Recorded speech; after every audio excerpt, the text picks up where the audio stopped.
Hey, folks, if you want early access to episodes as they drop, click that subscribe button, join us, and together we'll fix the broken U.S. healthcare system. We'll see you on the next one.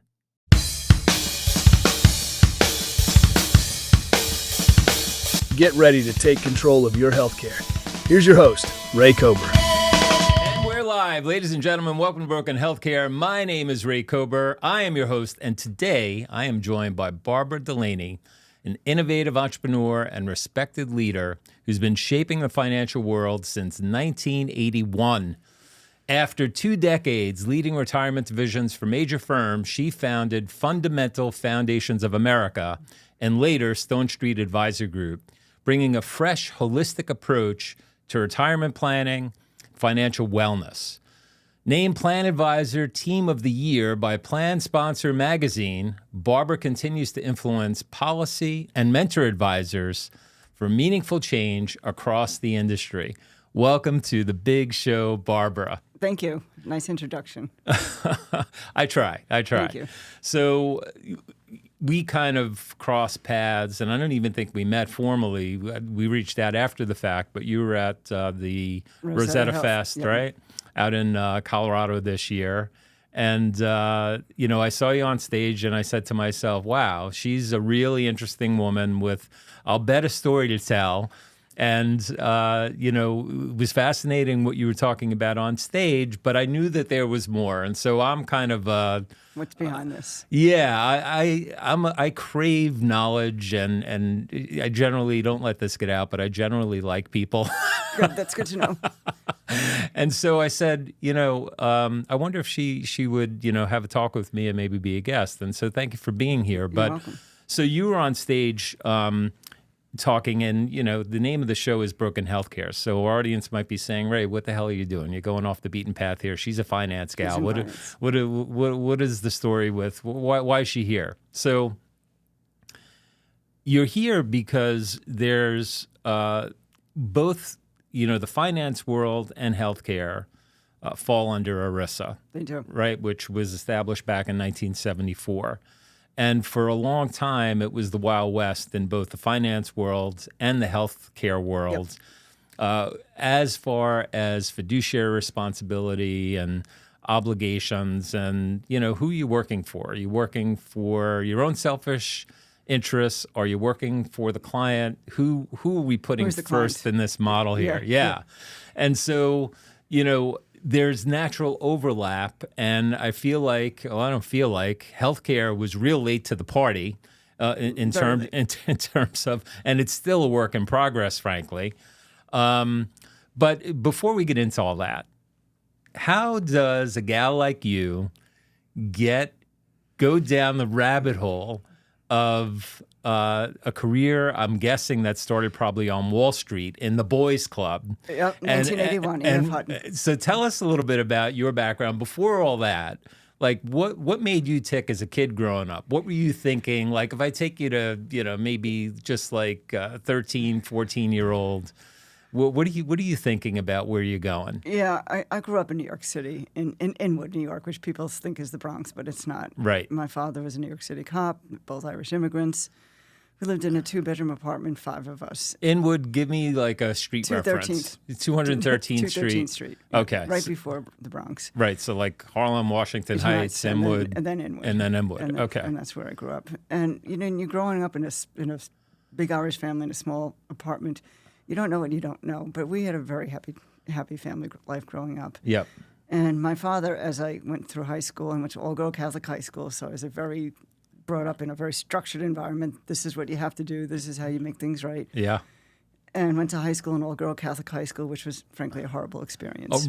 So my wife went to St. Vincent Ferrer. I went to a Rosary Academy, 3 years. I got out in 3 years because I didn't like it that much at all. Wow. And I got the opportunity to go to a Catholic college across the street again. So I got out of high school, went to college, and then I got out of college a little early as well because I wanted to make some money because we never had money growing up. Yeah. We just didn't have things. And my father had a friend who worked at EF Hutton and said, how about you come to Wall Street and work at EF Hutton? And I joined the broker training program back in 1981. Wow. And that was an experience. There was 400 of men and me as the only woman. And we went through a training program, and that's where I learned that there's money out there, that people actually have money. As we were cold calling potential clients and actually going to visit clients, I learned, well, there's a world of money out here. And I just was intrigued about helping people and helping them. So this was your dad's friend? My dad's friend. And what did he see in you that thought, that made him think, this might be a fit? My grandfather always used to say to me, you're always going to find a way to do things better. Yeah. Better, more effectively, and faster. Okay. And, I just had that always curiosity of how to make things better and do things differently. Right. And that lives with me to this day. Huh. That's doing things better. So that's fascinating to me. So you said you went to a college across the street? St. Thomas Aquinas College, which is right across the street from Rosary. So I have my full upbringing, Catholic education, and the whole environment of that. But right. It's served me well over the years. And so that was co-ed? That was co-ed. That was co-ed. That was co-ed. And that was a better experience for you? Much better experience. Much better I actually moved into their dorms. I left my home because it was kind of close quarters, and I was in the dorms at 16 years old in college. Wow. Yeah. So that sounds like trouble. That was quite the experience. Quite, sitting in a college classroom at 16 and graduating at age 20 was quite the experience. And then starting on Wall Street at 20. So you get to Wall Street, and how many other women did you see? I was the only woman. You were the only one in the training class. The only woman. Wow. Yeah. You know what blows my mind about that, Barbara? So we're sitting here in 2025, 1981. Yeah, I mean, 44 years ago. To a youngster, it sounds like an eternity. Yeah. It's really not that long ago. No, right? no, I mean, not. When you live for a while, it's like, yeah. Here's my favorite joke to play in a 35-year-old. So I walk up when I know they're 35, and I say, in 15 years, you'll be 50. And they're like, I know. I ruined their day. Because when you're 35, 50 sounds ancient. And 35, you're still you've lived enough to know that 15 years ain't all that. It ain't all that. It goes just right. Like it happens pretty quick. It goes really fast. And so you really want to bum a 35-year-old out. Tell them in 15 years you'll be 50. But getting back to point, 1981, not that long ago, but look at how much has changed since then. Forget about technology and all of that stuff, but just the idea that women were really they practically were non-existent in Wall Street back then. They were, and you were an anomaly. Yeah. So what was that like? Were you accepted? Were you accepted by some? I was accepted. I really enjoyed working with them. I guess because I came from an all-girl Catholic high school to be in a class with all men. Yeah. It was totally opposite for me. So I Right. really enjoyed it. And, there was a camaraderie and an acceptance of me. Here's Barbara. And, Right. And back in the day, you had to wear, like, even just our attire. We had to wear a skirt, a dress, high heels, and stockings. Wow. Yeah, I mean, that was a requirement. Wow. And that lasted through 85 or 86 before we were allowed not to wear high heels and stockings. Right.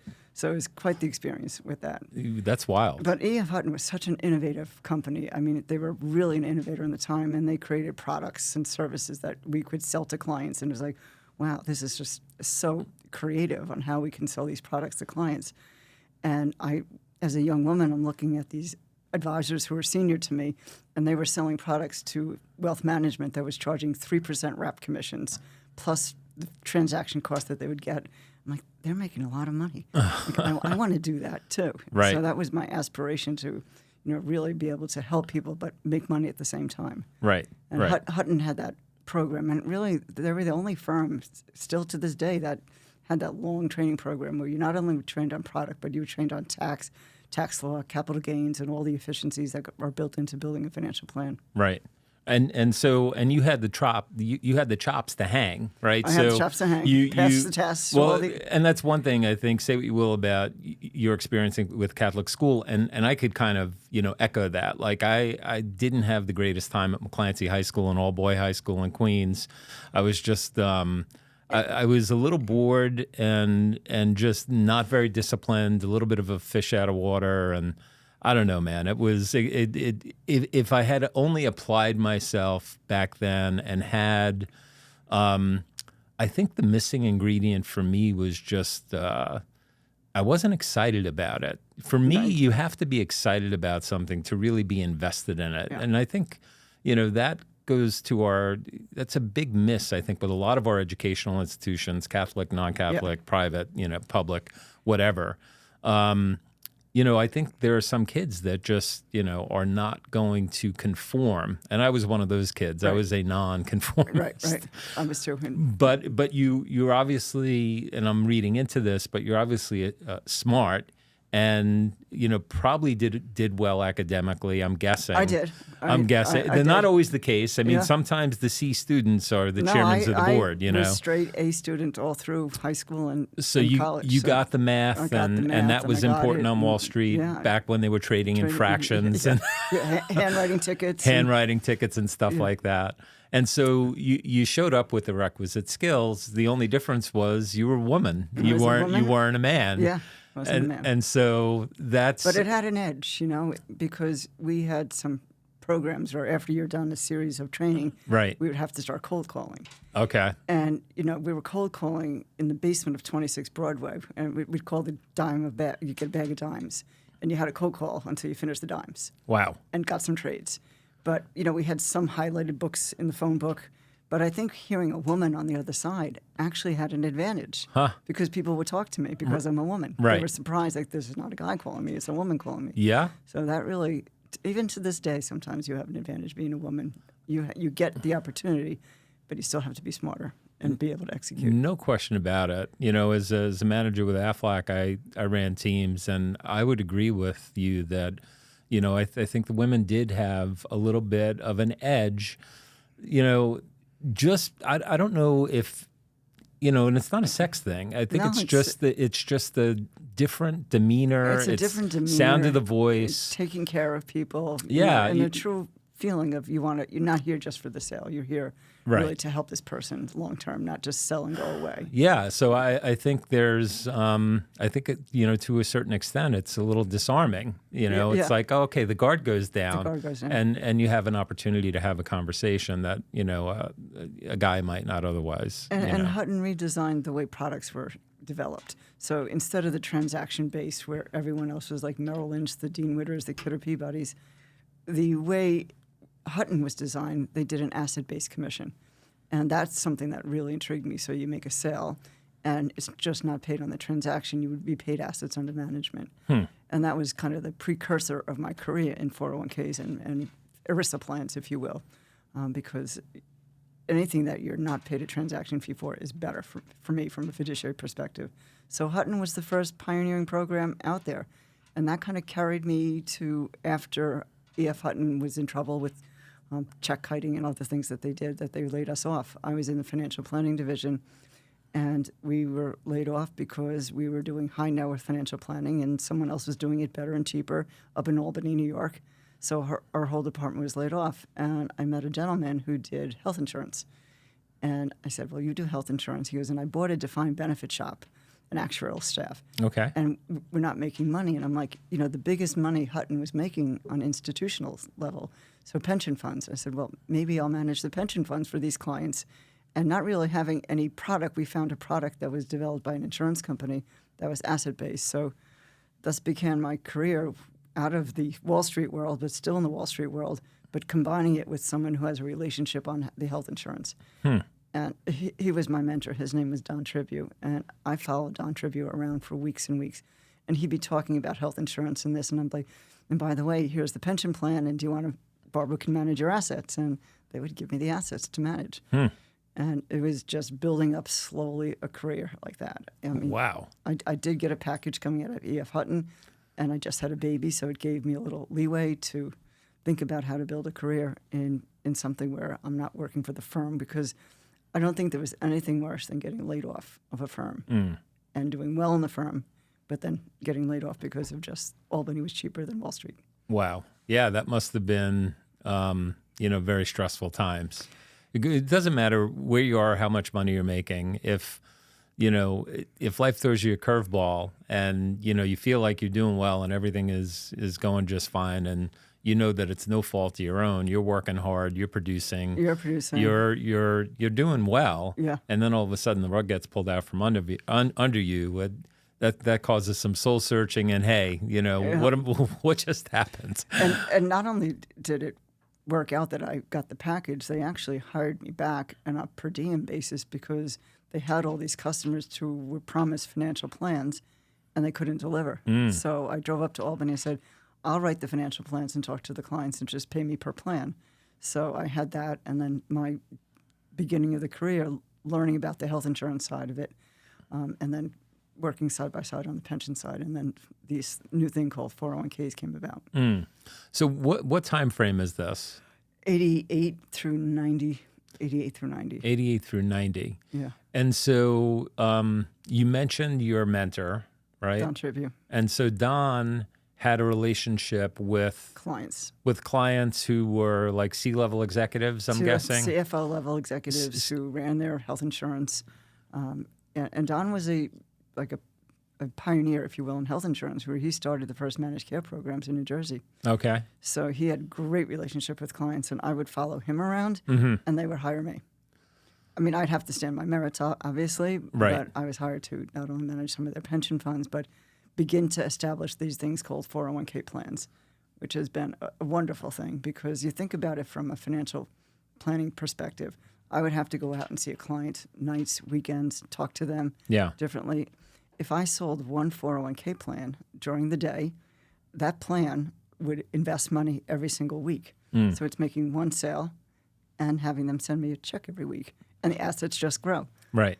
And was the beginning of the 401k Wild West because we were literally making up the rules as we went along. Wow. That's Literally. crazy.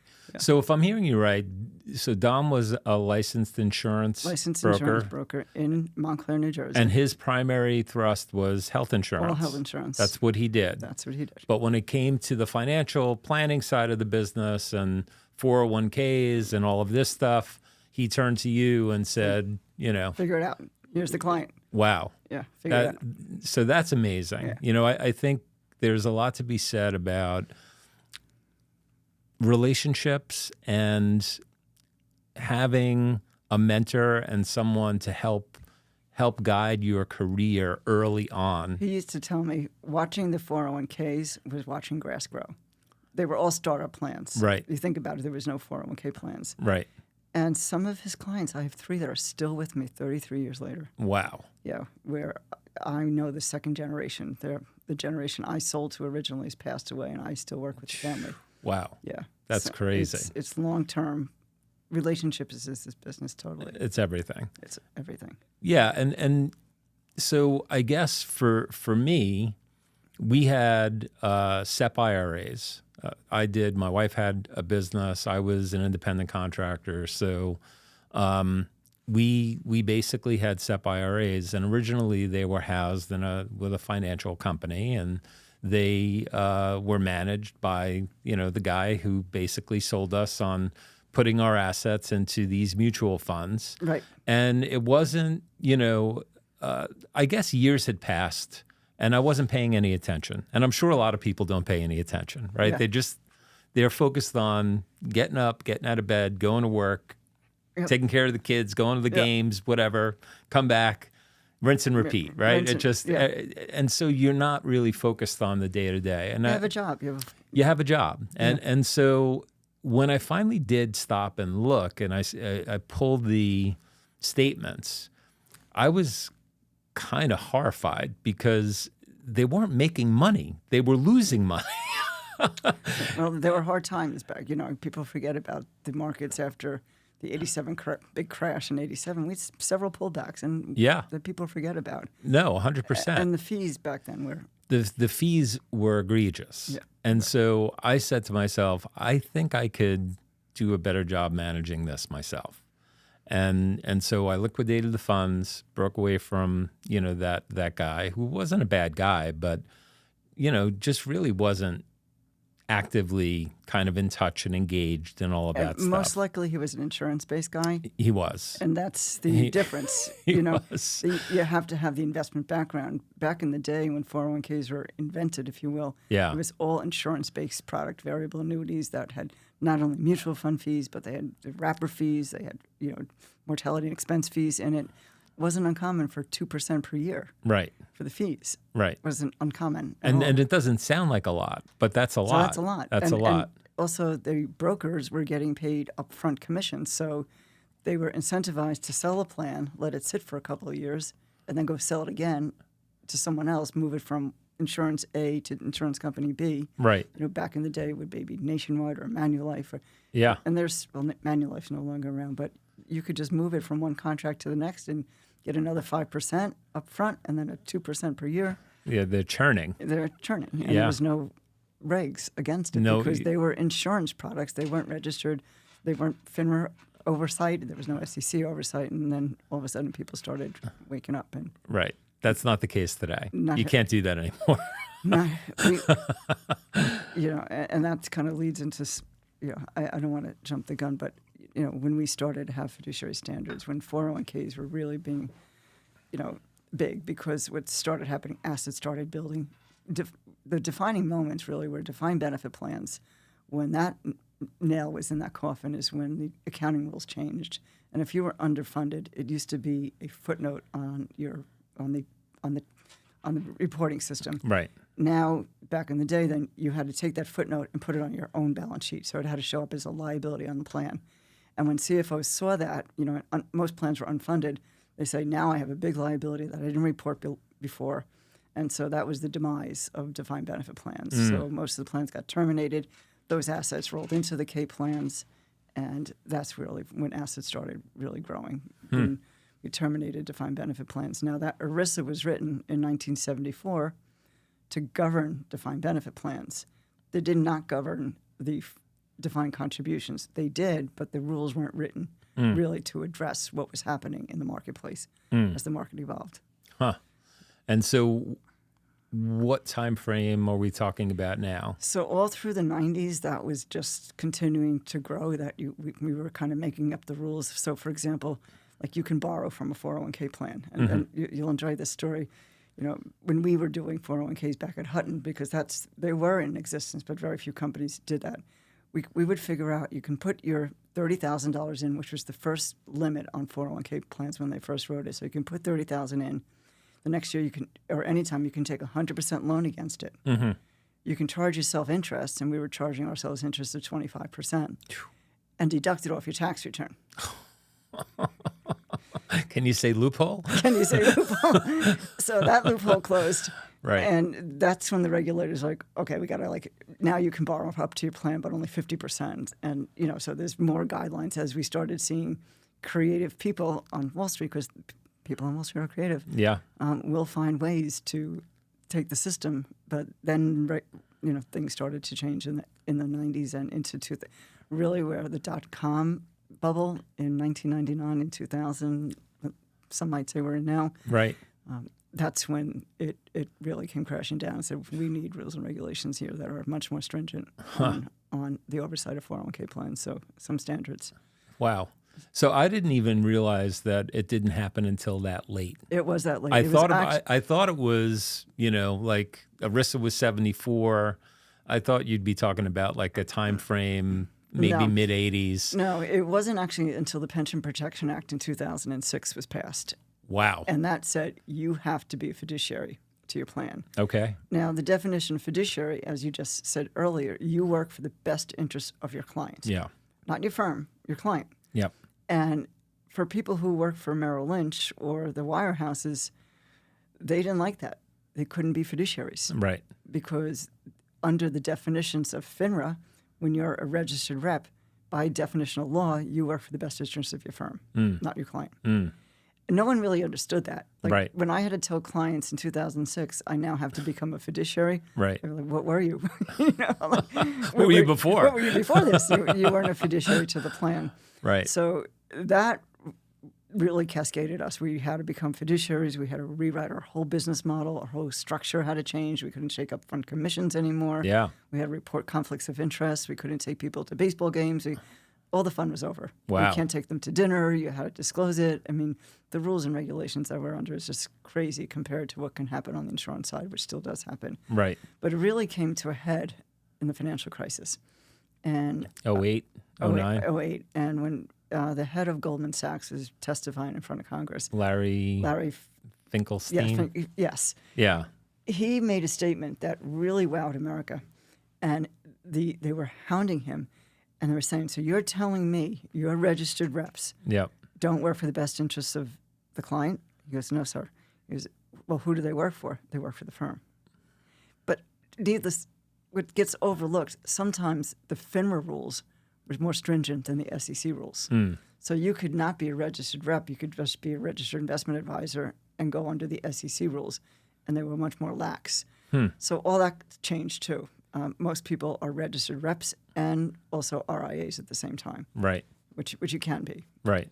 So Finkelstein was being honest. Being honest. He answered the question truthfully. Yes, and that really gained a lot of attention to Because what's happening, and he gave it a voice. and then you had the Vanguards of the world, because active versus passive management, and Vanguard was all passive all the time, no active management, which was totally against the way the average person thought.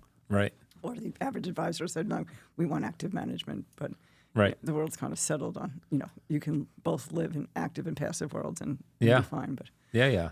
So it strikes me that you kind of, your career has had you lived through a lot in terms of what happened in the finance world and on Wall Street.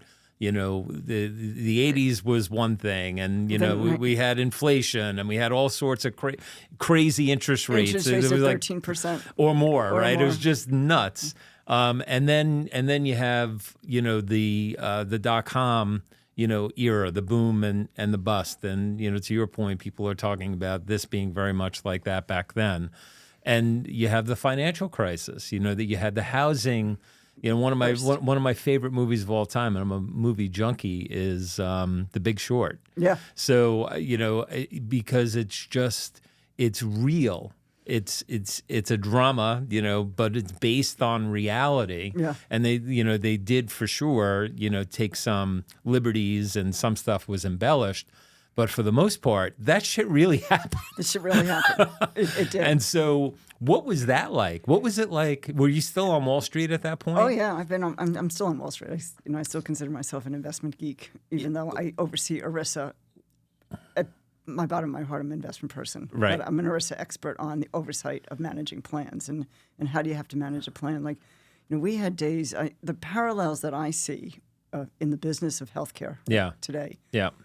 Is so parallel to what happened to us. So, for example, if I had 10 plans at Principal, which is still a very, very good record keeper, but back in the day, if I had 10 plans and $10 million in assets, I would get paid a bonus each year for how many plans that I had there. And other insurance companies would do the same thing. Sure. But these were serious numbers. Back in the 90s, for me to get $250,000 a year in bonus money was serious. That's not too bad. And we disclosed it, though. We decided we're going to disclose it, and then eventually we offset it.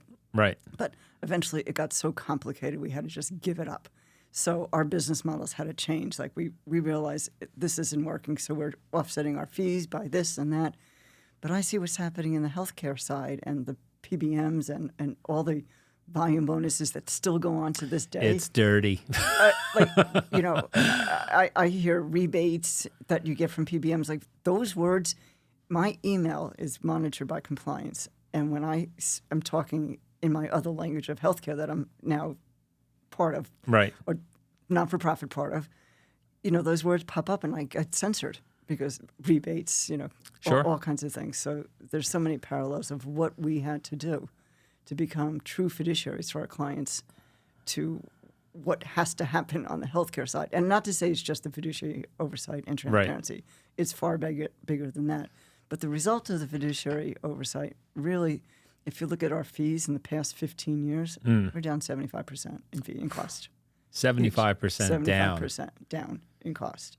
So that 2% that we talked about of the mutual fund underlying expense ratio, right? On average, we're about 29. You can do, there's indexing that Fidelity has 1.15 basis points. Right. Where just 6 weeks ago, Empower said 0 on indexing, which there's no such thing as 0, by the way. Right. They're lending securities, which is another risk that you have. But, we're driving our costs down. We drove our costs down to the point where I go into a client. Can you explain that? What do you mean by that? So- There's no such thing as zero. We're lending securities. That's on index funds, so it's an S&P 500. Okay. So there's no expense ratio. Where they're making their money is they take securities and they lend them out, and they make money that way. I and then they see. can pass on a zero expense ratio.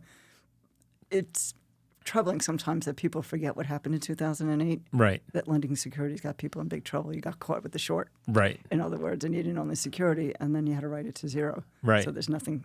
So I want to unpack that more, but let's talk about 2008. So leading up to everything kind of unraveling, and one of the best books I think I ever read was Too Big to Fail by Aaron Sorkin, and I just couldn't again, real life creating drama that you can't make up. Yeah. Like the Lehman Brothers. Lehman Brothers, Bear Stearns, Bear Stearns. one after the other. It's like the dominoes started to fall. Very scary time. What did you feel like leading up to that? Did you feel like, hey, things are getting really hot. We're in a bubble. Like something somewhere has got to give. Were you feeling that, or were you like It wasn't necessarily a pedal bubble. to the metal, like let's just keep riding this train. No, We're going to be fine. No, it was not fine. You know what? I don't think the public truly understood. Yeah, It wasn't 99 and 2000 where we had a valuation issue. right. We had liquidity issues. Yes. That's huge. Yeah. It's scary when you have liquidity issues that you can't market your stocks and bonds, and that's bad. Right. So it was a very, very scary time. And what do I say to clients through a scary time? You have to write it out. Right. I mean, you really did. I mean, thank God money was pumped into the system and it was saved. But, there's a lot of us who think if they saved Lehman, this not would have happened as bad as it did. And Lehman went down over a weekend, and that was really, really bad. It blew my mind how quick stuff happened. It's how quick it Right? happened and the breadth of it. And that was a prolonged down. Like the downs that we're having recently, it's like 5 days, Right. 6 days. So that worries me a little. There hasn't been a downtrend that lasted a long time where people have to remember, Right. Stocks have risk, and risk has issues. Sure. And you have to start thinking long term. But last night I was out. One of my favorite clients, NYPD, and one of their Name dropper.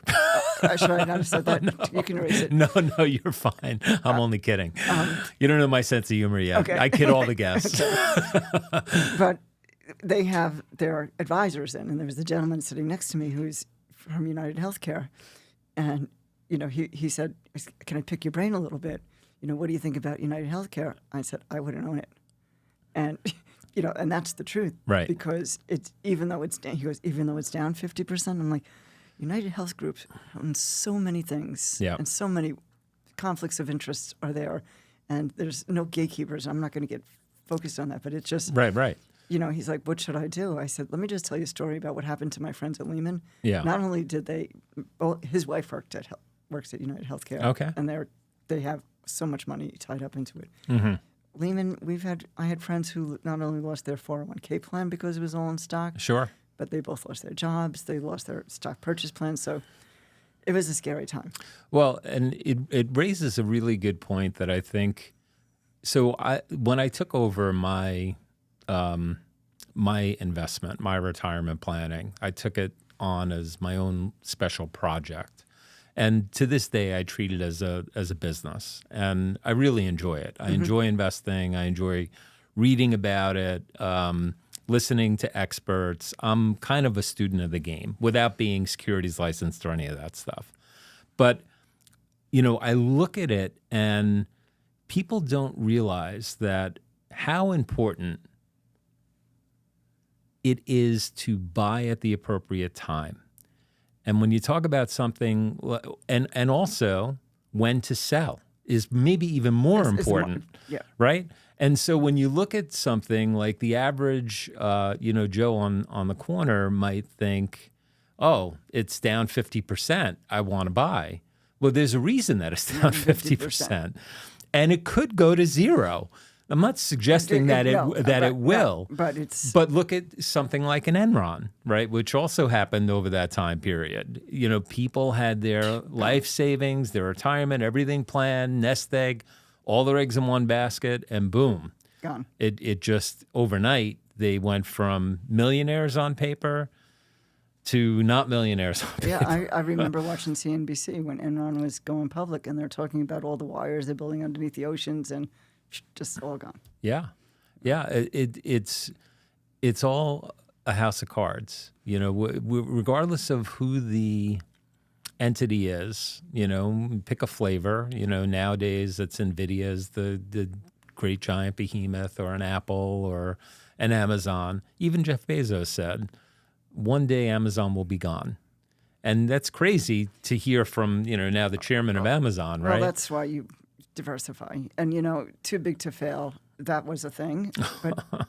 But now the rules have really changed a lot for the banks and the insurance, and, to make sure that there's, if you are deemed too big to fail, what have you put in place so you don't fail? So I think the system has been really shored up in that way.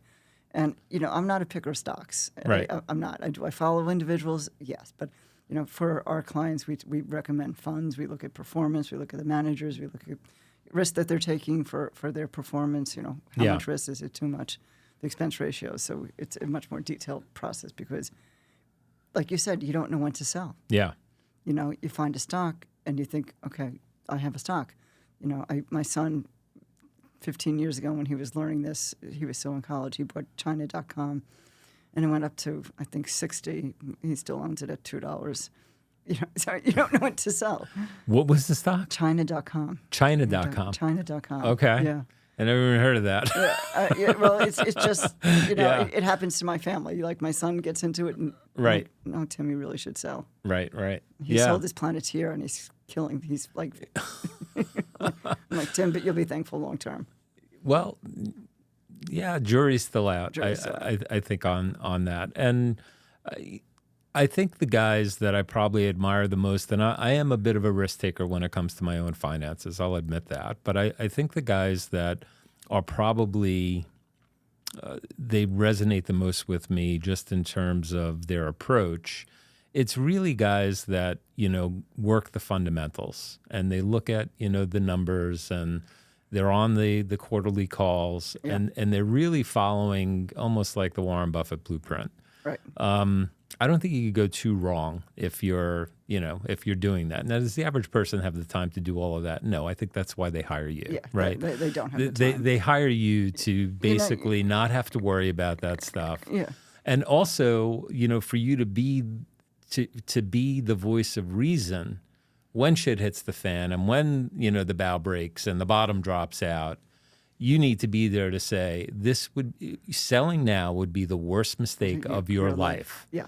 And if you look at what happened, during the financial crisis, if you sold like the day that everything went to hell, you took a beating. Yeah, and many didn't recover from it. And try digging out of that hole. And try knowing when to get back in.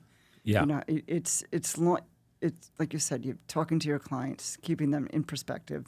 Yes, we're talking to CFOs and high-level people at companies, but they even get scared. It's like, look, this is a long-term investment for your participants, and they know it. Right. And we are fiduciaries to this. So knowing that I'm giving you this advice and something happens and it's bad advice, I'm going with you somewhere, wherever that jail is, because we're in this together. Right. We're co-fiduciaries on every single thing that we do with right. our plan. And that's something that you obviously take to heart, you take seriously, and not that you have a choice. It's the law. It's the best thing to do. Yeah, it's the best thing to do for the person, and the best outcome for everybody.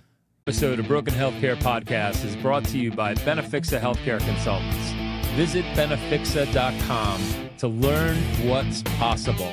Reduce the cost of healthcare for your organization, deliver better outcomes for your people, and yes, design health plans that give your people a path to $0 out-of-pocket costs for healthcare. Visit benefixa.com today. So, given your vast experience in investing and in Wall Street, if you had a young person listening to this, maybe a teenager, What advice do you give them? We have a lot going on. What are your thoughts on cryptocurrency? Is that something that you see evolving further? Do you see it disrupting financial markets, displacing banks, that sort of thing? Not yet. Not yet. Not yet. But is there another financial market? Potentially blockchain. Absolutely, there's going to be a change in blockchain technology on how we run our businesses. I definitely believe that's going to change. If you had to bet without anyone holding you to it, what time frame do you think? 5 to 10 years. You see a different landscape in the financial markets. Yeah, where you can take your technology and you're like for your 401k plan, instead of going it through your employer, you own that wherever you go, like a wallet. Right. Franklin Templeton's a leader in leading that cause, and I follow them very closely. And they think it's going to be here before we know it. Using AI with blockchain technology is really something that's going to change our lives. But to go to your question, if I was to tell someone who's young, what would they do? Definitely in financial services, which needs to be expanded to the healthcare side, because we talk a lot in our business about the convergence of health and wealth, but we're talking about health and wealth, meaning the wealth that they have outside the plan, assets accumulated outside the plan. But here's the reality. Most people don't have assets outside their 401k plan other than their home. I mean, that's the reality of Americans. Right. You're talking through the vast. So there's a lot of my peers around the country that specialize in wealth management, and that's for the upper, the C-suite and all those people. I think we have to take care of everybody, and we have to be able to create health and wealth. And what gets into the way of actually creating wealth is something happening to them on the healthcare side. 70% of the times when you see bankruptcies, it's because of something happened with their health insurance, right, or not having insurance. So, what's been transpiring the past few years in expanding our role as a fiduciary, not only on the oversight of their 401k or their pension funds, but looking and talking to them about their health care. And you are a fiduciary on your health care. Do you know that? No, they don't know that. They don't know that. They don't know that. And it's just amazing to have these conversations. So, to expand where I've gotten to today for the past few years is, well, a couple of things. In 2019, I sold my practice to Hub International. Okay. Hub is a very big insurance broker. Yep. They bought my firm and a couple of others at the same time in the RIA that we owned. Yep. So we were a big transaction for them to get into the health and wellness space. Mm-hmm. And, my experience in working with Don Tribune, thinking, okay, now I can cross-sell. I have this whole bunch of folks that I can bring in, and they can sell to me, and I can sell to their book. Well, I quickly learned, like our business, since Don passed and I was on my own and built a successful business, to when I joined Hub, nothing changed. Where our business totally transformed itself, and we're fiduciaries and we have all these rules and regulations. And I look at them on the healthcare side, and nothing changed. They're still getting 5 to 10% commission. Yeah. And they're still transaction oriented. So, I brought someone in to oversee a client that's a client for decades. And, I know the family. That's a 4th-generation family-owned business, which is crazy. And they're making $1 billion, which is a huge thing for a family-owned business. Sure. But the sales folks who came in sold it and left. And they brought in teams under them to service it. And that's just not our model. And they wind up not staying there. And so... So it's like a private equity deal, very transactional. Transactional. Yeah. You go in, you sell, you go on to the next. Right. We're fiduciaries. Right. We can't just sell and go. Right. We're responsible for the outcome of whatever we put into place. So we meet with the clients quarterly. They meet with the clients when they're facing a renewal. And they're very happy to get the renewal down to 20% versus 40%. And can you imagine me telling you, I'm really happy that I only lost you 20% versus 40? How would that go? And just to put it into perspective, if you're talking about a business that has a $10 million healthcare budget, you're talking about losing, $2 million as opposed to $4 million. Do I feel better? No, I don't feel better. I don't feel better. Where's my $2 million? It just blew Right? my mind that it's still it's still in existence. And, Yeah. you know, the CAA and all that has brought to light, Right. I'm like, how is this happening? You know, why is this happening? And it's Right. the number two spend. And the bigger shock, and I still feel this, is getting the CFOs involved, because the employee benefits has been HR, and Yep. HR has to get through the renewals. They have a really hard job. They have to answer, like, my claim wasn't paid and all this other. Yep. But the CFOs, you know, they're running their healthcare companies and they don't know it. And that's the challenge. They're running their healthcare companies. It's a good way to put it, right? So that's they what are. Warren Buffett said. Yes, you know, GM is Ford, is a healthcare your company company. with an automobile Yep. unit attached. It's just like because there's a guy that is a student of the game. You know, no one knows Wall Street better than Warren Buffett. Still with us, thank God. And he looks at the numbers. And, you know, this guy pores over the numbers. He's looking at the P&L. He's looking at the operating expenses. And he's like, oh, my God. Look at how much money GM is spending on healthcare. Yeah.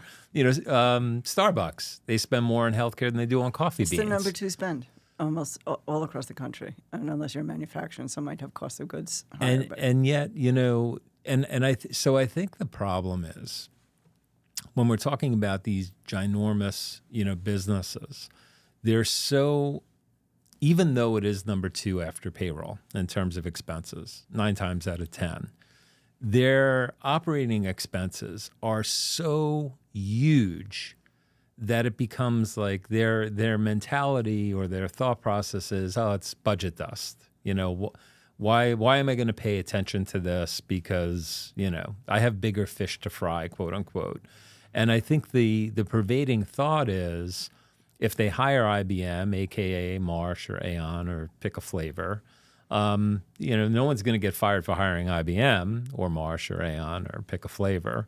Mm-hmm. And so their assumption is that they're doing the best that they can for their organization and for their people. And I think these folks would be horrified to know that they're really exposing themselves to lawsuit, litigation, and can be personally named in these suits. Yeah, I mean, the litigation that happened in our industry, happened, and that was part of what drove down the fees. Is litigation after litigation. Slichter is very well known. Right. You can't sue over zero costs anymore. Like, you know, the fees are so low, it's ridiculous how low they are. Like, really, this is all you're charging for this? And we're fiduciaries on it. And you look at the healthcare side of the space, and you're like, how does this happen? Right. You know, I have, as I started, I'll finish my little hub story, because this is where, you know, we're still very good friends. They handle the back office of my clients, but we're independent now because I've become pretty vocal. You know, I think would come with age and experience. I kind of say what's on my mind, and I don't really care what you say to me anymore. Are you going to fire me? Is that why I like you? Like, I just don't care. Yeah. You know, I'm going to call you out on it. And, you know, I had a discussion with a very senior person, and I said, you know, this system is terrible. Like, this has to change. These bonuses that are not disclosed and all these things that are happening, it has to change. And she looked at me and said, you know, do you really think you're going to change the industry? And I did one of those 60 seconds trying to bite my tongue and not talk. Yeah. I said, you know what? Let me tell you something. We changed our industry. When we had to change the fiduciary rules, we changed the asset managers, we changed the record keepers, we changed the way we did business. As such, we had such great reduction in transparency, and we work for the benefit of our clients, not for the firm. Something's going to happen on the healthcare side.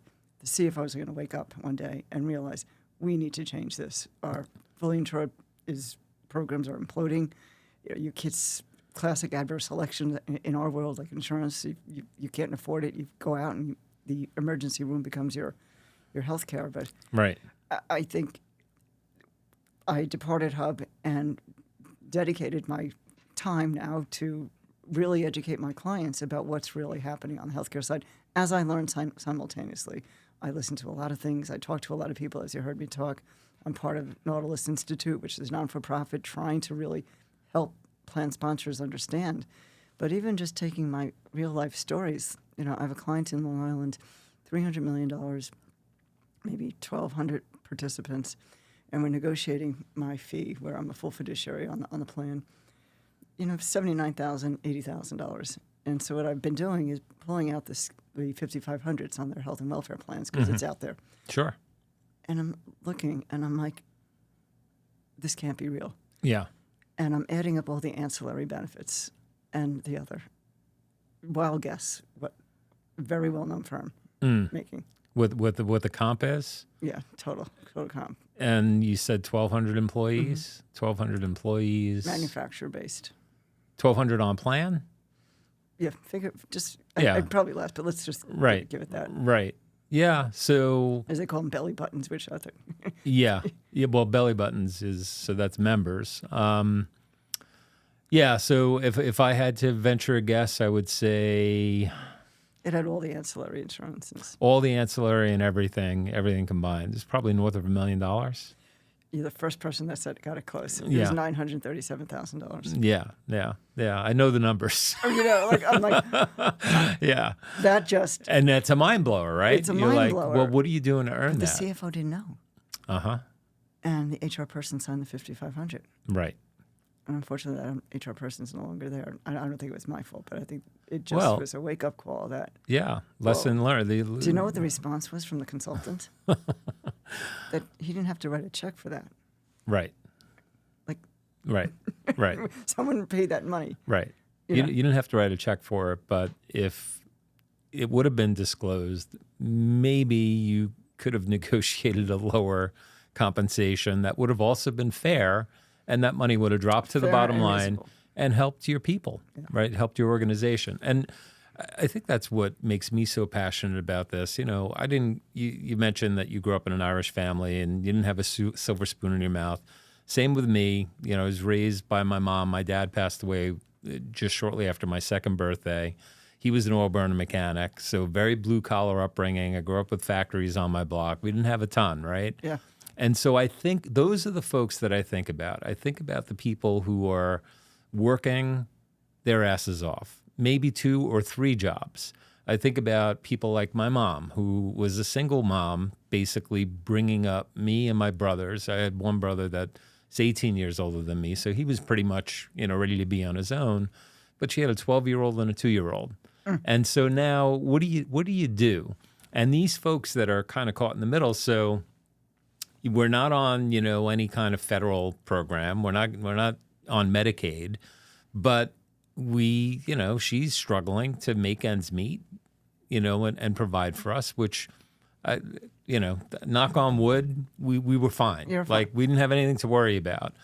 But now, if you have to provide health care for your family and you're caught in that middle, then all these schmucks who are kind of making money hand over fist is at her expense. Right. And people like her. Right. And that just drives me nuts. Yeah. I'm like, hey, look, and to be clear, I've said this on the show multiple times. I love America. I love Me too. I love capitalism. I'm a capitalist. Yeah, I love Ken Langone's book, I Love Capitalism. I think that is the American dream. You're taking a risk, and if the risk doesn't pay off, you have to, pick yourself up, dust yourself off, and figure out what your next move is. And if it does pay off, you can be wildly successful, make a ton of money. And to your point, I want to do that, but I want to be able to help people in the process. That's very important to me personally. Yeah. If you have people that are just in the middle, they're middlemen, and they're not adding any value other than sitting there getting paid, then that's coming at the expense of the organization that they're serving. I don't know if serving is the appropriate word, and the people of that organization. And it drives me crazy. When I hear that people are getting paid per script, what value added are you providing per script? Like, morally, how do you put your head down on the pillow at night? Yeah. And knowing that family is probably struggling to pay for the prescription drugs. It's just crazy what I've learned in the PBM world, which is absolutely No, and insanity. what you're talking about, Barbara, is every time a drug is dispensed, there's a middleman getting paid. And let's call it middlemen because, in the most egregious of circumstances, it's the PBM, the pharmacy benefit manager, which is owned by the health insurance company, think Optum RX, division of most profitable division of United Healthcare. And then think about a classic broker structure where the broker is also getting paid per script, and those are out there as well. And so you have all of these hands in the till, and you have CFOs that are scratching their heads saying, oh, it's a 20% increase. Could have been 40. I guess we did okay. Right. And they're on to the next. And it's just like, dude, you're missing it. You're missing it. And it's about, the quality of care too. You have to start thinking about it. Doctors hate the system, and I just for my family, my daughter, she's Is a physician. Yeah. hates this system. I mean, more time spending doing paperwork at the end of the day, filling in what code, and sometimes being told the code should be different because you could get paid more differently. Yeah. It can't fix the system. No. You have to start rebuilding it differently and looking at it differently, I think. So, Yeah.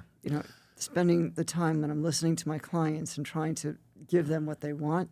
But it's so intriguing because, I can have this discussion with the CFO and the HR person's in there, but I love my broker.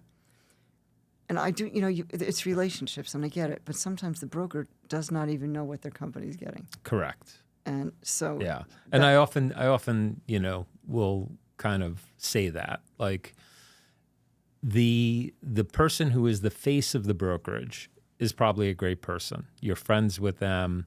You go out to lunch. You They go take out you to to dinner. dinner. You go to the game. Whatever. That's all great. You're gelling that relationship. There's nothing wrong with that. But that person is inevitably not the person that is making the decision at the executive level of the brokerage that they work for about what to put in front of you, what options to give you, the types of discussions to have about reducing your costs. Because at the end of the day, if your costs are coming down, then something on the other side of the equation has to change, right? So their compensation is going to be less. Right.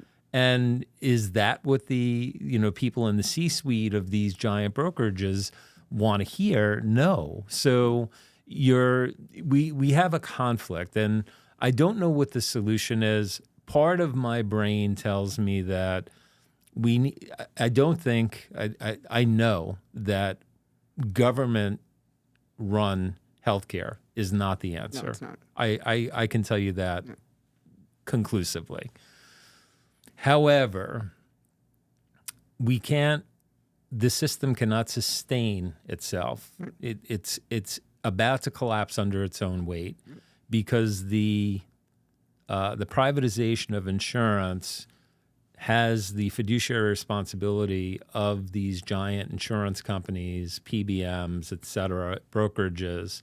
Their fiduciary obligation is to their shareholders, not to their policyholders. And you understand this, Barbara, better than anybody. I know, it's just, So the question very simply is, how can you have a system like that and expect the policyholders to simultaneously be served? So I think it needs to go to a nonprofit model where we are removing that perverse incentive. yeah. To drive more profit for the organization, for the shareholders, I think has gotten us into the mess that we're in today. And it becomes like a self-fulfilling prophecy. It just kind of fuels itself because shareholders are never satisfied. They always want more, right? And so how do you get off this train? I think you have to start plan sponsor by plan sponsor. And also, as I've been contemplating, like how can I take what I've done in the career and also people like me and start looking at healthcare as part of our practice, and try to sway CFOs. But I also, wanted to start getting involved down in Washington in talking to the legislators at the Department of Labor. Oh boy, Well, you're going down that rabbit hole. It's a rabbit hole, but we have had the fiduciary rules change on us over the years. Like Secure 2.0 is another one that just passed 2 years ago, and we're still trying to figure out what they meant by that rule. Truly, what rule are we talking it was about? Secure 2.0. It was a provision that the Department of Labor said, we want to encourage more people who don't have 401k plans to adopt 401k plans to get better coverage for Americans. So we're going to give you a tax credit if you start a 401k plan. Okay. The flip side, they created all these new rules for plan sponsors to abide by. So, for example, if you make over $145,000, your catch-up contributions have to go in the form of a Roth. And we've created more distribution options for people, which is a whole other thing.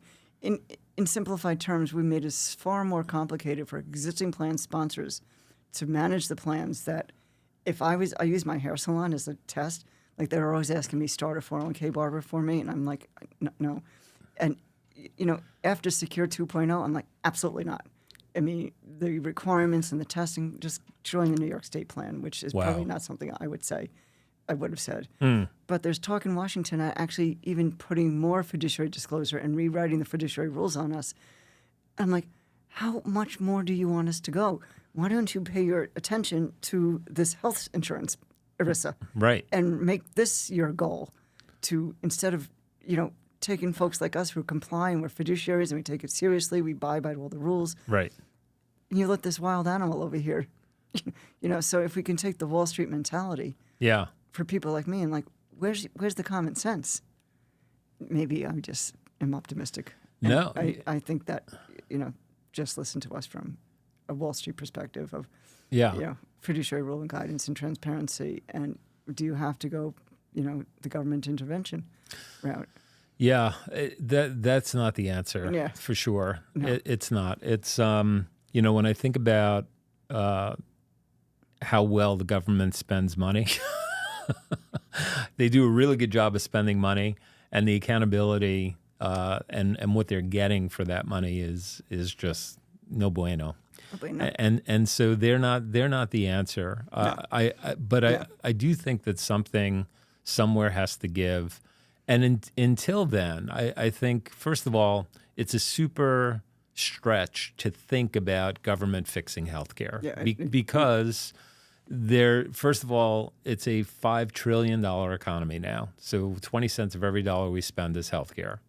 And there are too many organizations that are uber powerful, that have tremendous influence, that have our politicians or public servants in their pockets. Yeah. And I'm not saying that the politicians that we have are necessarily they have bad intentions, right? But when you have 3 lobbyists for every congressperson that's just on the pharmaceutical side, and then you talk about insurance. What are they hearing every day? They're hearing one side of the story. It's almost like, where we are in this country with our political system. Are you red? Are you blue? Well, what do you listen to? Are you're listening to Fox? Are you listening to CBS? And if that's all you're listening to, then I could tell you what you're thinking, because that's the source of all of your information. We just have to get back to common sense, and we have to have our politicians start really listening to others outside of the people that are walking the halls of Congress, sitting down in their offices, meeting with them. And until we get there, and also, if you are a politician or a congressperson that's listening to this, for God's sake, stop selling out the American people. Yeah, so stop it. Just stop it. Yeah, to allow what happens in the PBM system is just the party is over. Yeah, and unfortunately, it's not until it is, right? And what do I mean by that? Well, everything kind of runs its course, and this is just. We can't. Where do we go from here? Yeah, $5,000, $10,000, deductibles and $20,000 max out-of-pocket limits. People don't have $500 saved for a rainy day. Well, the system with HSAs. I mean, I think one of the first times I was looking at HSAs, I'm thinking from an investment perspective. Now I have another pool of money I could oversee. But then as I started thinking about HSAs and what it's done, particularly to middle Americans who are manufacturers. We're going to put in a $4,000. You have an HSA. Yeah, they can't afford it. No, we've driven healthcare in the wrong direction. What do? They don't go to the doctor. They don't go to the doctor. And after 4 or 5 years, they have bad outcomes. Their health's not there. They're not taking care of themselves. Right. Take a model where you take the doctors and put them on site. Yep. And that's happening in some of the larger manufacturers. Some of the larger companies are, putting people on site and creating high deductible health plans and HSAs are one of the greatest travesties to ever hit healthcare. Because the idea that someone is rushing to the doctor for a good time is just, that's not happening. It's not. The idea that we're going to discourage people from getting care that they need is absurd. And, someone should have called that out back when, it was first kind of a concept or thought of. I was probably guilty of it myself, thinking, that's not bad. I pay less, so I can afford to pay this out of pocket, but I'm not the normal. You're far from the normal But person. I always think of myself as the normal person. Because of where you came from. Where are you now? Yeah, then you think, well, maybe I'm not normal anymore. No, well, not monetarily you're not, and there's nothing wrong with that. You're living the American dream. You worked hard to get here. I'm 100% for that. But when you think about the average person and what we're kind of, the bullshit story that we're telling them, that if they put money into an HSA account, that's going to grow and they could use it anytime. Yeah, okay, but let's fast forward 20 years. You have one crazy health event, and that money is gone. Gone. Yeah. It's gone. And you've prevented yourself from going to the doctor all along. Right. And, there are going to be those consultants that are out there, Ray doesn't know what he's talking about. There's a triple tax advantage to HSAs and blah, blah, blah. Yeah, okay. Right. Who's doing that? Yeah. I mean, nobody. The conversations we were trying to have is like, do you put money in your HSA first or your 401k? And that's ridiculous. It's conversations absurd. have to be, brought down to the average American. If you're talking to a highly compensated group, that's a whole different story. It's a whole different story. Lawyers, a group of lawyers or lobbyists that I might have as clients.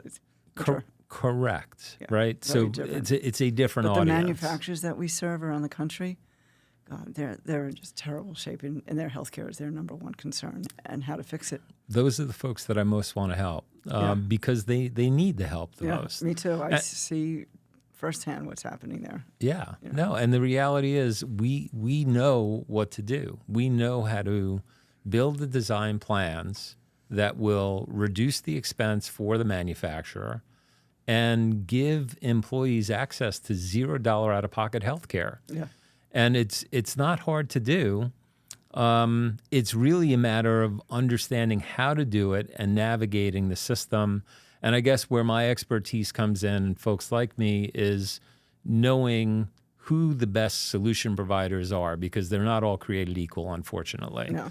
And so you can get yourself into a mess where you're creating a problem that you could have avoided had you known better. But unfortunately, we don't have the benefit of hindsight. No. Right? It's. Can I ask you a question? Yeah, please. This is unscripted, obviously. Yeah, sure. So, what do you think of what Trump did with Pfizer? So, I'm a little conflicted and torn because I don't think our government should be putting private enterprise in a position where now the government is a stakeholder in their business, right?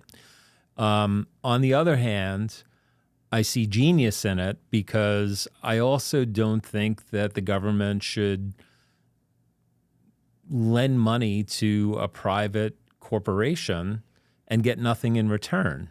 Right. So I really am somewhat torn over that. But I think at the end of the day, I'm leaning towards liking the idea because I think these are taxpayer dollars at work. And I think for far too long our tax dollars are being spent unbeknownst to us. And, it just gets back to basics. Like, there's a new mayoral election coming up in New York City.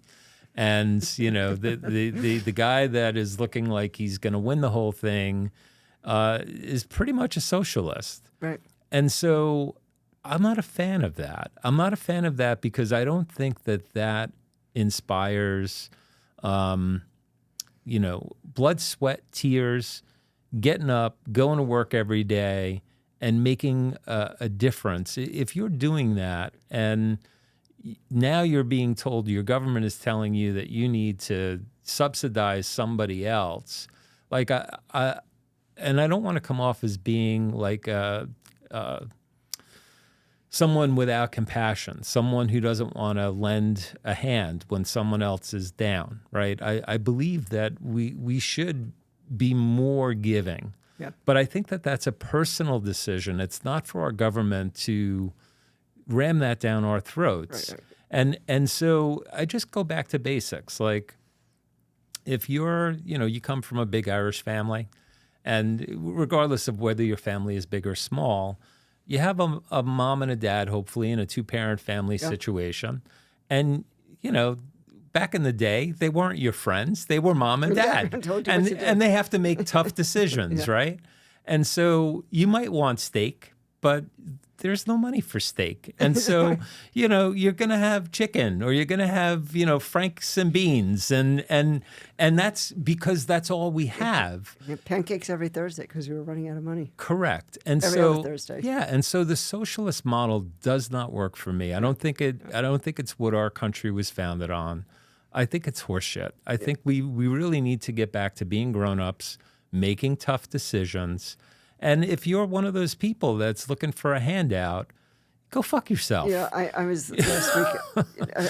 I don't always go to women conferences only because I felt I worked 40 years to be considered one of the guys. But some of the women conferences now I will attend to try to mentor someone or give them my perspective of this. And I'm sitting across the table from a young woman who has 2 kids, and we were talking about just getting meals together. She has a 10-year-old who's a vegan and an 8-year-old who's a vegetarian. I said to her, how does a 10-year-old get to be a vegan and a vegetarian at 8? And so you make them multiple meals? She goes, yes, I do. I said, in my house, if you had liver for dinner, you ate liver for dinner. There was not. So the whole thing, the way society's changed to think differently about that. I might be off topic, but it really bothered me because I came home like, how does households run without rules? Yeah. And you're giving a 10-year-old the choice to be like, how does that happen? How do you get a vegan at 10? Yeah, it's. I think we've gotten way off the beaten path, and common sense is common sense. It's just that skills. It's out of the conversation. And look, the idea of being a parent is not to be Mr. and Mrs. Popular. It's you got to make the tough choices. You got to be able to say the word no. And you can't have that, Johnny. Yeah, it goes to our health system. You gotta make the unpopular decisions. Like, I'm not going to accept that. Yes, I can't do that. Yeah, that's not a good price for me. So I just had the privilege of interviewing Dr. Aguila, and he is a neurosurgeon, incredible martial artist, military veteran. It's one of those people that just you're just like, oh my God, I'm such an underachiever. What have I done with all my time, right? And he came in, and they have a program where so he specializes in helping people who have chronic pain. And 50% of his business is now for people who have had adverse reactions after contracting shingles. And so they have pain that is just continuous, and they're beyond themselves with, like, I can't take this anymore. And so he has a pathway for patients who come in, and whether you're Bill Gates or, an average person with means who maybe you don't have the money in the bank, they can line you up for credit. Or if you can't, get credit, then they have like a charitable foundation, and you have to sign on for hours of community service, and they will take care of you. And so you could be Bill Gates and say, I want to do the community service, and they will, that's an option that's available to anyone. And what did he say to me that really was kind of like the truth? He said, if you give people something for nothing, they don't appreciate it. They don't appreciate it. And so we have to move away from a culture where that is kind of the go-to. That is the default, because people don't appreciate it. Right. And amazing, though, because if they do choose the path of charitable work, like 300 hours was an example that he gave, it's going to make a difference in the lives of the people that, him or her are, right, the receivers, it's probably going to make more of a difference in the life of the giver, right? Because giving is just, that is the ultimate. Yeah. It's something that I really, I'm talking the words, and as I hear them, I'm kind of choking on them because I feel like I need to do more of that. But the whole idea is just getting back to common sense. We're not rolling out the red carpet and giving the store away, but we're giving you a path to get there, and you get to choose, which I think is remarkable. But so getting back to just kind of my opinion on Trump, I don't agree with Trump on many of his kind of what's the word? Espousals. Yeah. Right? Yeah. He's caustic. He's very. Does he do it purposely? Very gruff. At times he does. He's unapologetically Trump. But at the end of the day, I think you have to just kind of look at, and if I look at it through a healthcare lens, I'm more excited about the future of healthcare in this country with the pieces that the Trump administration has put in place than I have ever been. Right, I agree with that. I too don't know what to make of the deal with Pfizer and the government intervention, but it's interesting to watch. It is. And it's going to be interesting to see if other drug companies come along because I know in speaking to the drug companies, they don't like the PBMs at all. No. It's not. They get blamed for everything. Well, that's true. So the big pharmaceuticals are one piece of the pie, right? But a lot of the cause for the inflation that we're experiencing has nothing to do with the manufacturers of the drugs. No. It has everything to do with the people that are sitting in the middle. In the middle. It's huge. And so I don't disagree with that. That's not to say that, the pharmaceuticals are perfect either, because they're not. Everybody's making money at the expense of another. It's crazy just the stories that I personally have had to, like I have a family member who needed a drug. And through insurance, that drug cost out of pocket was $25,000. And just because of what I know now, because of people I know, I went to someone who's gathering data on the PBMs and I need this drug. And we found this drug in Brooklyn, New York for $1,800. Wow. Non-cash pay, and pharmacy doesn't take insurance. Right. And then I personally needed, after I left my employer and I'm back being an entrepreneur again, doing this non-for-profit that I'm doing, I needed my Synthroid that I'm on for my whole life. And I realized that these pharmacies telling me I have no insurance, your insurance lapsed. I'm like, I know I paid my premium. Right. But I'm like, just give me the drug. And my copay was up to $50. Right. I said, well, what's the cash price? It's $3. So you get these real life and they didn't tell you that unless you asked. Right. Right. But you hear these stories over and over again, and that's just me. It's everyone. So I have everyone I say, go ask what the cash price is. Right. Go find out. What Mark Rubin's doing. I admire so much what he's doing with cost plus drugs and trying to make a difference in others and are getting into it. And now potentially Trump, but something's got to give. Anyone, within the sound of my voice needs to ask what the cash price is, always. And it's not just that, when you're at the pharmacy. It's, when procedures. when you call a doctor's office and they ask you for your insurance ID information, ask them what the cash price is. Yeah, and you know what? They won't be able to tell you. But ask them. Start pushing back. I started doing that. Yeah. I needed an MRI, and what's the cash price? And this is when I had no insurance, and my cash price was $495. I later found out through my Cobra, my price was $1,200. Right. And that difference doesn't go to your deductible. Right. How does that happen? It's just nonsensical. Right. And if we start talking about this and even educating plan sponsors and potentially talking to legislators, I don't know if that's a good idea. Well, so I call it the casino. No one knows what the cost of anything is. Everyone's playing with chips. And the chip comes in the form of, what's my copay?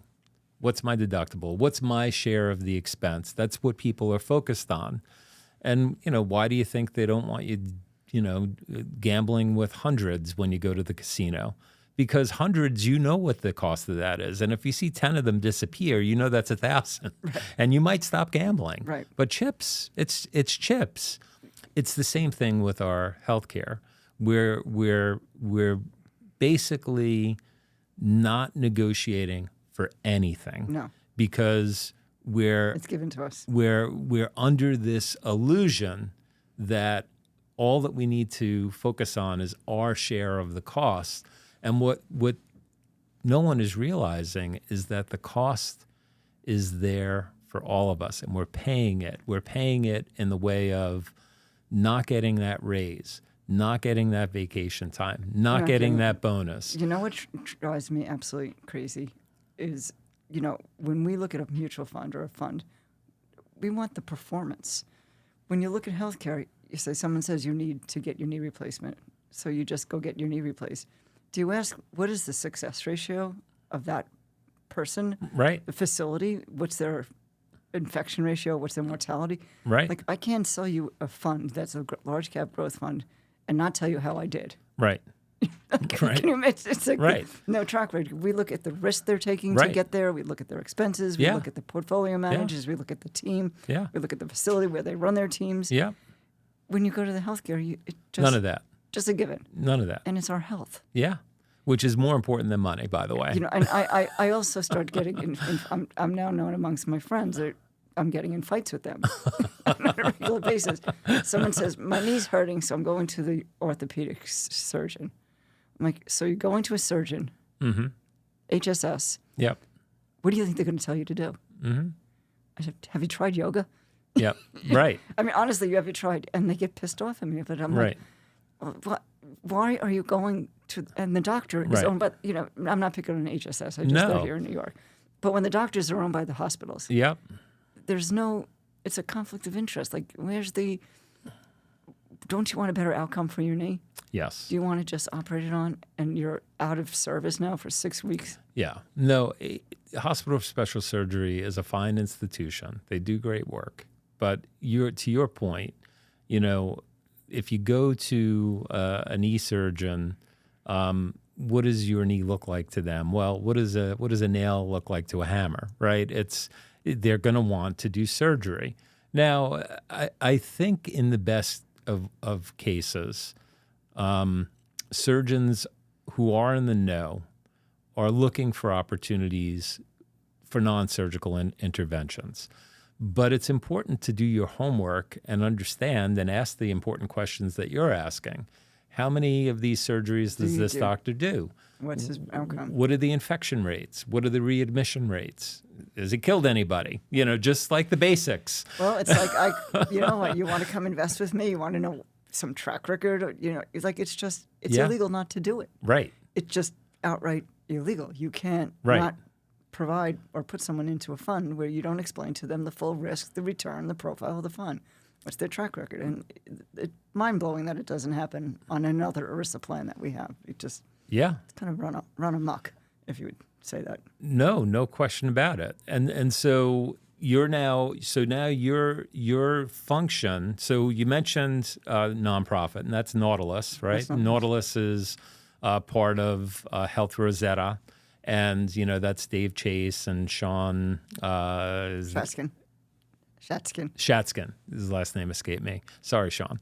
But it's their kind of baby, their combined effort to really create an ecosystem where advisors and consultants have sponsors and sponsors have access to tools that can help them best design healthcare for the organizations that they have or that they serve.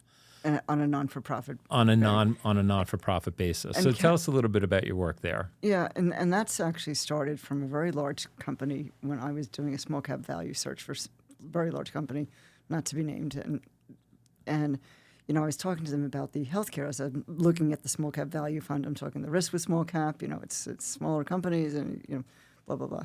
And I started explaining to them what I'm doing on healthcare, and they said, and I'm trying to figure out how to do this, and I'm trying to figure out I know I can go in and be a fiduciary on the oversight of all these people and get the answers, because I can be really persistent. I'll get the answer somehow, even though I'll figure it out. And he said, why don't you start a non-for-profit or do it non-for-profit? Because I don't want to start a system that we're being fiduciaries and not price it right. Right? I mean, we do have to price it right, and I don't want to go on a percent of savings. So I found Health Rosetta, and I found their starting Nautilus, and I said, you know what? I really like this idea. Marilyn Bartlett, who reformed the state of Minnesota, Chris Deacon, others are on the advisory board who are donating their time and their knowledge. You know, and I'm the outsider there because I'm this financial person, and I went to dinner with them like, what is she doing sitting here at this table? And it was hard to kind of get them to understand my perspective of things, but they're getting that now. But if you can give through Nautilus access to an RFP for a PBM, Steve Ditto's doing that, and he's a doctor, and you have these smart people who have done this and are willing to give back. That's the passion I have in Nautilus doing it. So, you know, I call my day job is still very much involved with my clients. I still see them on a quarterly basis. I report to them on how their funds are doing. But then it goes to the second. And by the way, you might have seen me on LinkedIn. You might have seen me doing things. You know, clients have said to me, I saw you post something about, you know, what are you doing on healthcare? Right. And I'm saying, I'm trying to fix it. Yeah. And they're like, you're trying to do what? You can't do that. You can't do that. Can you try something a little smaller? Like my kids are like, Right. are you going to slow down? I'm like, for what? Yeah. I got all this stuff in my head that is valuable. Yeah. Why would I turn it off Yeah. at this point? So I'm curious as to how long have you been kind of introducing the healthcare component into your conversation? About 2 years. And not all clients, because I've gotten beat up. Right. I mean, So that's where I'm going with this. Like, what has your experience been? yeah. So I would say about 25% of my clients are listening and saying, okay, I'll bring in Sean and we'll talk to a client. Right. And they'll say, okay, take a look. Right. But don't tell us what you find under the covers. Right. So I'm getting a mixed bag. That's to be determined. But I think Right. it's the only way to do it instead of going in where I feel comfortable. I'm truly doing this. I'm not bringing in someone to sell you something. Right. And we're not. Right. Ultimately, will they wind up with a Health Rosetta broker? Right. I don't know. Or Right. someone else who's very like-minded, who's going to disclose. Sure. But I'm in the discovery stage of bringing that to my clients. Right. And But it hasn't been rainbows and fairy It's not tales. rainbows You're and not fairy you're not tales. just shooting layups here. no. It's No. But- it's an uphill grind. And I think, the clients that are with me long term, Yeah. I have 2 CFOs who are retiring. They want to start and be on the board. Okay. So you start to get the turning point where, they start to say, this is broken. Yeah. And I've seen it broken. Right. And I'm retiring. And I don't want to retire. Right. So let me join you in this fight. Yeah. And it's not a fight. It's just like it's a reality of let's change something that we know is not right. It's just the right thing to do. It's the right thing to do. It's first and foremost, it's the right thing for people, right? And we can't forget that. Yeah, one of the exhibitors at Health Rosetta had a booth, and they had shirts that said, "It is Dr. Mike Havig's company. People don't fit on a spreadsheet," and it's the truth. Like the truth. numbers are there, right? But people don't fit on a spreadsheet, and I thought that was great because I think the best financial advisors, the best insurance brokers understand that it's really about people. And I think the best of us are compassionate. They care. Right. We might not always get it right. We're human, right? No one is perfect. But I think if you have someone that has a proven track record and you can find that X factor where they really care, Right. then you have something. Yeah, I'm talking to not only my clients, but heads of large RIAs who have not gotten into the insurance business.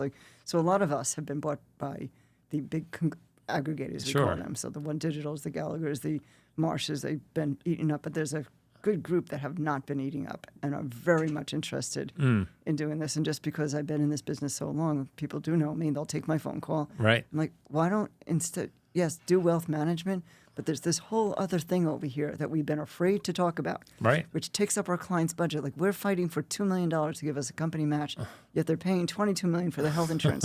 How do we continue to ignore this? Right. And they're like, you're right, we can't. And so Yeah. they've all made their money. It's, my peers, and like, Sure. well, join me in trying to get this as a service to our clients that we can price right eventually. But let's figure this out before we bring this to market in scale. Yeah. But I think that there is a part where we can sit on the same side of the table as our clients. I'm a fiduciary to you, Right. not only on your 401k, your benefits, but all your benefits. Right. Let me ask the hard questions to the brokers and the Yeah. consultants in there. So I think we're starting to see, some fissures, some kind of cracks in the dam. But I think the thing that is holding back most CFOs and the C-suite is a four-letter word that starts with F, and it's called fear. Yeah. Right? So they're afraid that if they make this move, that they're going to get it wrong. And I've interviewed CEOs, one in particular was a client of mine, and I'll never forget, he said, Ray, this was the scariest decision I ever made. Yeah. Because you're going from a Blue Cross Blue Shield fully insured plan into something that's custom that, me and a Self-insured. co-consultant designed for them. And it's just scary as hell because, the money aspect is one thing. And that is a great motivator for, a certain segment of, organizations that really are looking to maximize their bottom line, and in fact, maybe even the life of the organization depends on it. Right. That's good motivation, but the bigger motivation is: are my people going to be taken care of? Right.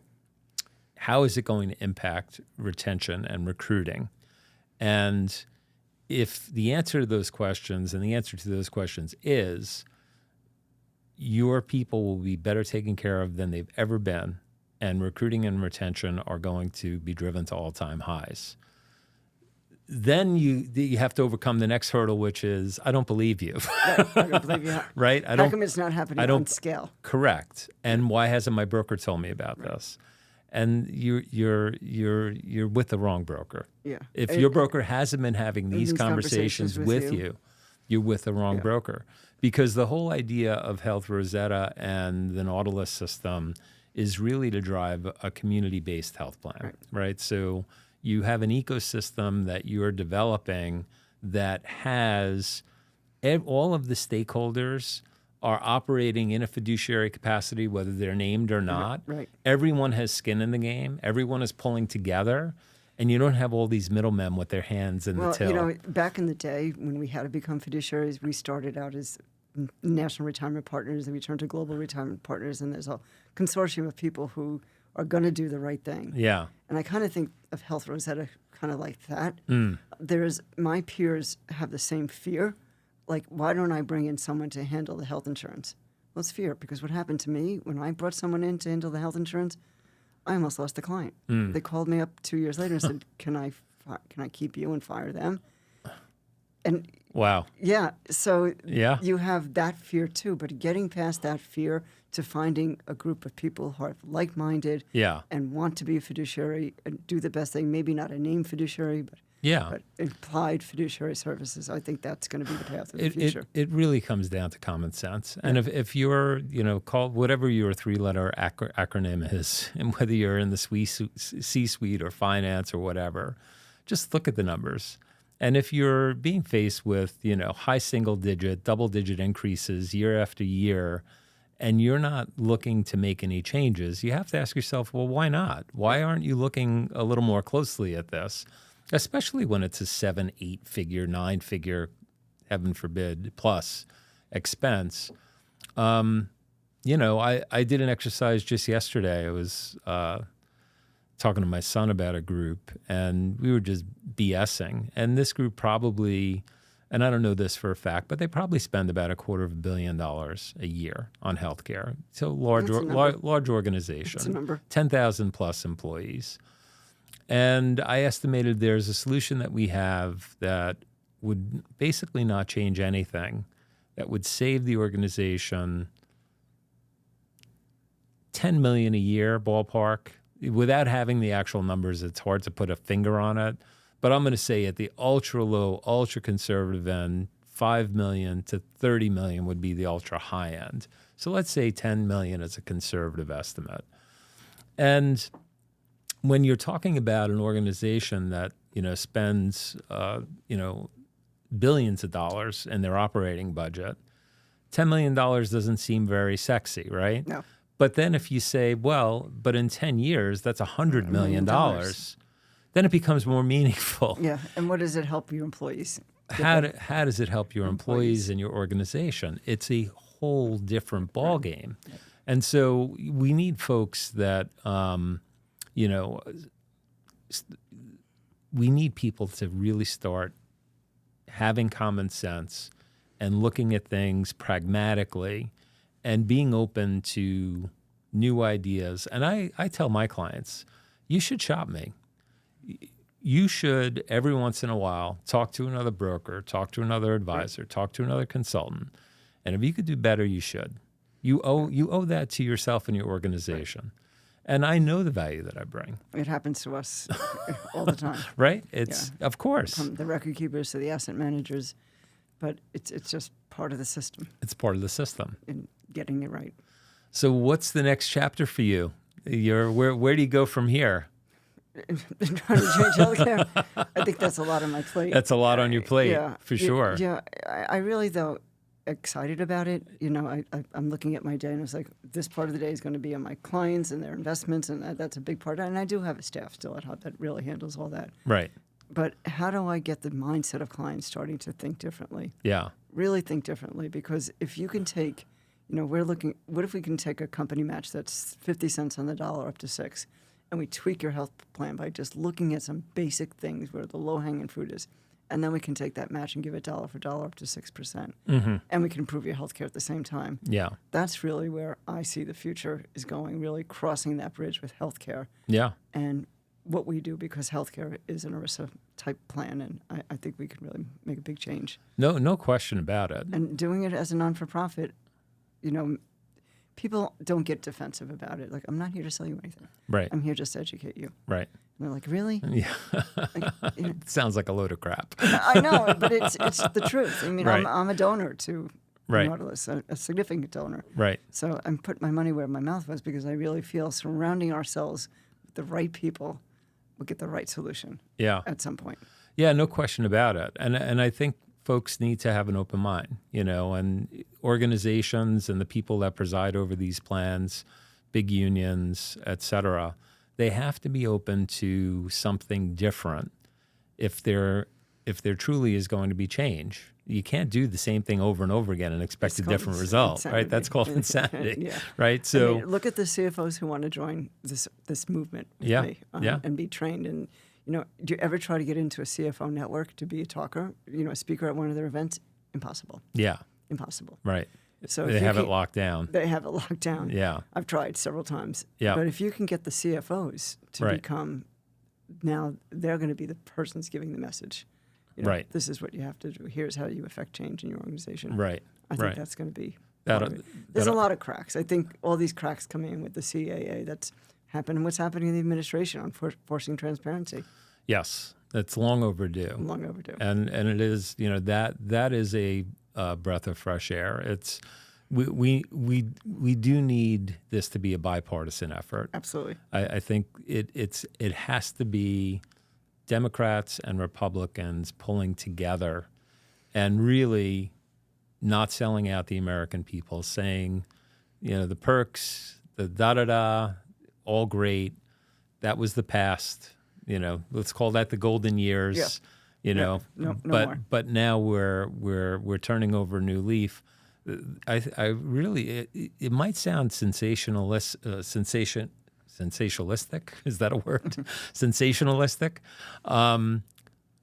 But I think the future of America depends on us getting this right. Yeah, it's like you said, it's $5 trillion industry. It's 20% of our GDP. It is the biggest industry we have. Yeah. And the strongest lobby. The strongest lobbying. You ever wonder why, was it 8 to 10 years ago when Jamie Dimon, Warren Buffett, and Jeff Bezos kind of formed the coalition to change it? What happened? Yeah. The answer is money. What's the question? Yeah. Yeah. It's But, crazy. ironically, JP's getting sued. Well, and the crazy thing about on that, PBMs. and what's crazy is they have one of the biggest healthcare conferences in the country every year, right? In the beginning of the year, January, February, right? And they purport to, they espouse all the things that organizations could do to save money and improve outcomes. And here they are getting sued. What's wrong with that picture? I think they're one of the best run banks in the country, in the world, actually. But this system, even you can see how one of the best run companies in the world still has this issue. Yeah. And it's conflicts of interest. It's just, how do you? Yeah. And I think it's overcomplicated. I really think at the end. I always say that. It's, I look at this and I'm like, God, we have a complicated world in Wall Street. Like, it's not that complicated. Right. And why are you making it this complicated? You go to the doctor to get better health and to talk to the doctor. You don't go in to have your 12 minutes of what's wrong with you, now get out. No. People in leadership just need to be open that if they want to fix this, they can fix it. Right. Period. End of sentence.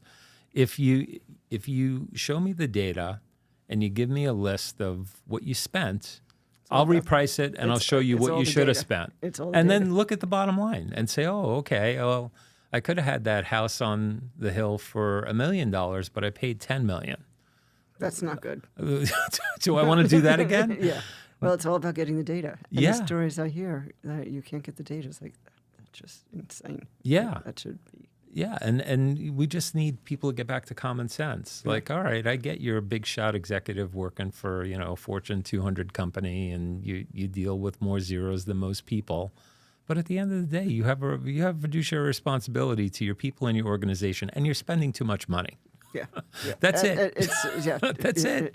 It's that uncomplicated. But you said it goes to the fear, making that change. Correct. And so we got to get past that. I think we're about there. But you've had an amazing career. It's amazing having you with us. Thank you. Thank you for sharing your fun insight. To chat with you. How do folks connect with you?